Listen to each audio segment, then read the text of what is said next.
In this video, each of us are going to be giving you guys 5 players we think are going to break out in this upcoming NFL season. So it's going to be very interesting to see how many of these players do, decide to take that step up to maybe a Pro Bowler, maybe, top 5 in their position even, or maybe, just a little step up to like a, not a backup or a traditional backup, but like a full-time starter, It could be as small as that or as big as a All-Pro or Pro Bowler. And, rookies don't count for this, and, of course, like, veteran players that have played, like, at least, like, 4+ seasons usually don't count because by then you were either bad or good. Also, before we do that, make sure to leave a like and subscribe if you haven't already, and make sure to comment down below 5 or maybe 3 or maybe even 2 players you think are gonna break out for next NFL season. And also make sure to join our Discord in the description down below. It's a cool place to talk about sports with other sports fans like the NBA, NFL, and other sports leagues. Now, that's enough yapping. Without further ado, let's actually just get right into the video itself. Alright, so for the first player on my list of breakout players, I have a pretty obvious one if you guys know me, as I am a Patriots fan. So I'm going to say Drake May is going to be one of my 5 breakout players for the next NFL season. I should say, once Drake May took over from Jacoby Brissett, he did ball in some games. Now, it took him a little bit of time. It was more towards the end of the season where he started balling, but he showed a lot of potential. He showed like he had more pocket awareness and more calmness and pocket presence than Mac Jones ever did. And personally, I thought he was going to be more of like a Mac Jones type when he came into the NFL and when we drafted him. But it turns out he actually seems a lot more confident than Mac Jones. He seems quicker and faster than Mac Jones. And I feel like he has a lot of potential to truly be top 15 quarterback. Maybe not after this season, but eventually I feel like he actually has a chance of being top 15, maybe even top 10 in the league. Because we have seen that small little bits of potential here and there. It's just that he really does need the sheer amount of starting time. Like, he just needs to keep on playing and playing and playing in the NFL environment in order for him to get to the level where everybody thinks he can be, at least New England fans. And so right now he's probably like around like 24th, 23rd. Like, he's in that bottom tier of quarterbacks, but he can definitely make that leap, and I think he will personally for this upcoming NFL season. And that's a little bit of bias, but also I feel like if we're being realistic as NFL fans, Drake May does have a lot of potential, even if you aren't a Patriots fan. But let me know what you guys think about this pick down below in the comments. Next up, I'm going to go with a Lions player that was a rookie last year, had a little bit of big shoes to fill, being the state of the cornerback room. And I think some people will drag on the Lions for this pick in the draft over other corners they could have drafted. But I think Terrion Arnold is going to make another big step next season. And sure, he may potentially not quite reach the true lockdown corner that people want him to be. But I think he is going to take a major step forward. I think a lot of those pass interference penalties should be cleaned up this season. And he will be a solid and consistent corner for the Lions and be able to potentially take that CB1 role from their new pickup, DJ Reed, this season. All right, so for the next player on my list, I have Cedric Tilman of the Cleveland Browns, who a lot of people picked up for fantasy last year and thought he was going to break out because, they traded away Amari Cooper. They didn't really have many wide receivers. They had Jerry Jeudy, but everybody didn't really see the Jerry Jeudy 200-yard game coming. And so most people were like, you know what, Cedric Tilman, wide receiver 2 on the depth chart now. Let's try to pick him up and let's see if he can play. Turns out he can, but he didn't get as many receptions and as many looks as we thought he was going to get from Winston. And he got a few in a couple of games, but then the production just kind of overall dried out for him towards the end of the season. And so I feel like coming into this next season with that rotating quarterback room of Gabriel, Sanders, Watson's out. They got Flacco back, they got so many different people that can be in rotation for QB and so many different options that I feel like, Cedric Tilman he's gonna get a look from at least one of those. He's gonna get a ton of looks from at least one of those guys, and I feel like it's probably gonna be Sanders, but it could be someone like Joe Flacco or maybe even Kenny Pickett. I don't know. We'll have to see.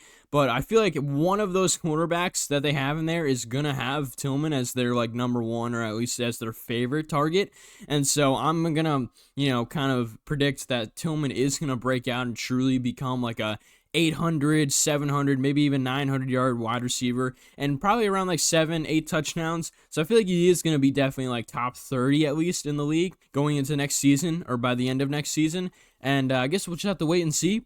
A player that had a few starts on the Lions' own line last season and looked pretty good. I'm playing both the left and the right side when Glasgow and Zeitler were out. And now with an even bigger hole now at center with the retirement of Frank Ragnow, the entirety of the Lions' interior offensive line is going to be shaken up a bit. And I think Mahogany is going to be a key piece. He'll be one of the bigger draft steals, being drafted all the way back in the 6th round after this season. All right, so for the next player on my list, I have Jaden Hicks, who is a safety for the Kansas City Chiefs. And basically, this guy was a rookie last year, got drafted kind of middle of the pack, was in the 4th round, was meant to be more of the replacement for Justin Reed, who left in free agency. He played decent for what he, for the minutes that he got and for the time that he got on the field. And he had 3 interceptions, so it wasn't too bad, but you could definitely get those tackles up there. And I think going into this next season, he truly is going to become one of the more better, well-rounded safeties in the league,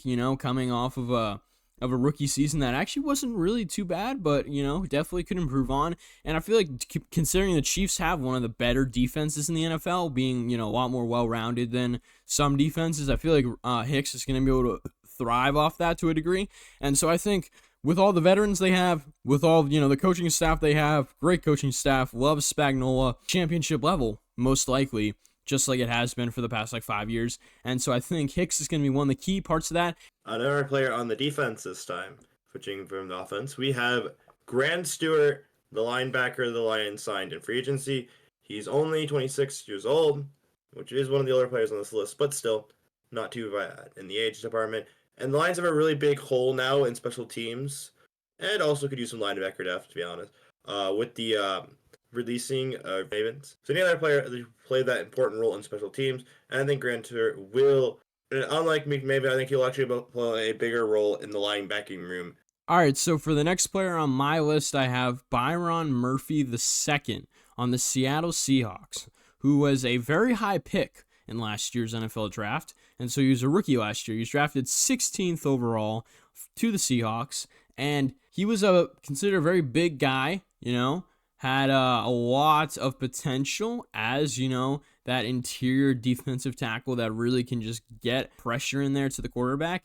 And he has shown a little bit of that potential with his ability to just get in there and disrupt the entire offensive line. But he didn't really, come out with too many sacks, and also his tackles, weren't that great. And so he has room to improve, and he was injured for a little bit, so he didn't miss out of some time. But I think the more reps he gets, it's kind of like a Drake May situation where the more reps he gets, the better he'll get. It truly is he just needs to keep on playing in that NFL environment, and he will just become one of the more premier defensive tackles eventually. Maybe not, this season, but I think this season he definitely will break out considering his last season. But I think eventually, with time, maybe in 3 years, he will become one of the premier defensive tackles in this league. And the Seahawks have been building up a great defense, and I think Murphy will be a perfect part of it. And he has a chance to really just show the NFL what he's made of in this upcoming season. And I'm excited to watch, the Seahawks defense and what they kind of put together there. All right, this next one you could argue I'm cheating a little bit, but also I think he will be taking another step forward. Even though he had a pretty good season last season, I think that Jameson Williams will be taking another step forward and be a more reliable wide receiver for the Lions this upcoming season. Obviously not taking that wide receiver 1 role from St. Brown, but still I think we'll see him be more reliable and becoming the contract year for him. And being that this is going to be a contract year for him, I think the excessive celebration and other unsportsmanlike conduct penalties will be majorly reduced to help him secure the amount of money he deserves to get paid in this upcoming season after his breakout. All right, and so for the last player on my personal list of breakout players for this upcoming NFL season, I have Keon Coleman of the Buffalo Bills, who obviously a lot of people know because he was one of those guys where it's he's going to be really high pick in fantasy because everybody thinks he's going to have so much potential with Josh Allen, who did win the MVP, to be fair. So there was potential there, but Keon Coleman did get injured. And then he's not really great at catching touchdowns. He was struggling with that. He didn't really get many receptions. He was very much a deep threat. Josh Allen would kind of just chuck it up there and throw it to him. And it was kind of just a lot of deep balls. And so I think once Coleman gets better at the short, medium routes compared to his deep balls, and kind of mix it all together and truly form like his actual like own kind of style of game, I think that's when he really will break out. And I think that's what him and Josh are definitely going to be working on this offseason going into this upcoming NFL season. And because Josh is probably going to want to win another MVP, he's going to want his wide receivers to work hard. And so I feel like Keon Coleman is going to become his guy. I think he's going to work really hard. I think he's going to really, master his craft. And I think he's going to kind of propel the Bills into that actual tier of contending finally for once, and not have this kind of fake tier of contending that they're always in where they always lose in the playoffs. But I think Coleman truly could be one of those pieces that actually can propel them to the Super Bowl. And he is young and he is inexperienced, so he will have to gain that experience. But I think this year will definitely be, maybe even a 1,000-yard season for him. It does feel like he's going to finally gear up to that. And maybe he will catch some touchdowns in there. It doesn't seem like he is too much of a touchdown guy. But, maybe he'll get like a solid 8-9 touchdowns for this upcoming NFL season. But we'll have to wait and see. For the last player I have picked, obviously, I noticed I picked a lot of Lions players. So we're going to shake things up. I'm picking another Lions player. And we're going to see Jake Bates become the best kicker in the NFL next season. Good pick. Easily after the last year performance, being a fairly reliable kicker. But you got to keep in mind, he was already had some of that wear and tear of last season from already playing an entire season of football in the UFL. This season, he's coming up completely fresh. You're going to see Jake Bates become the NFL's best kicker next season. Mark this video. What a pick. There we go. To be fair though, Jake Bates, hey, he was hitting some nice dimes in between the pylons. This is the thing that a lot of people haven't really considered though. He had a 64-yard field goal kick to win a game in the UFL, and he hasn't had a chance to kick one of those yet in the NFL. So I think people aren't going to expect it. Double doink part 2 on the Lions this time. He does like flirting with missing, but he doesn't miss. Those are always the best kickers. The ones that you think they're gonna screw it up and they don't. Those are the best types. All right. Anyways, guys, that's it for this video. If you didn't already understand it by now, basically the bit was that Aqua was picking all Lions players and I was picking actual breakout players across the NFL. And you can't tell me they're not going to break out. Yeah, okay. To be fair, the bias, the bias is definitely there. There is somewhat of some breakout potential for Aqua's picks. But at the end of the day, any of these players that we named between, his 5 Lions and my 5 randoms could definitely break out, and we're excited to see, if they will, and we'll definitely make sure to come back to this video at the end of the season and see, what we got right, what we got wrong, and maybe we'll even react to it or something like that down the line. Let us know if you guys want to see that, and also make sure, again, to drop down below in the comments your own list of breakout players, whether that's, 2 players you think are going to break out, or maybe even like 10, let us know. Make sure to subscribe and like, because it helps out the video a ton, and we really appreciate it. And make sure to join our Discord if you haven't already, because it's a super fun community in there talking about all things sports. And again, we will see you guys in the next video. Peace out. Bye-bye.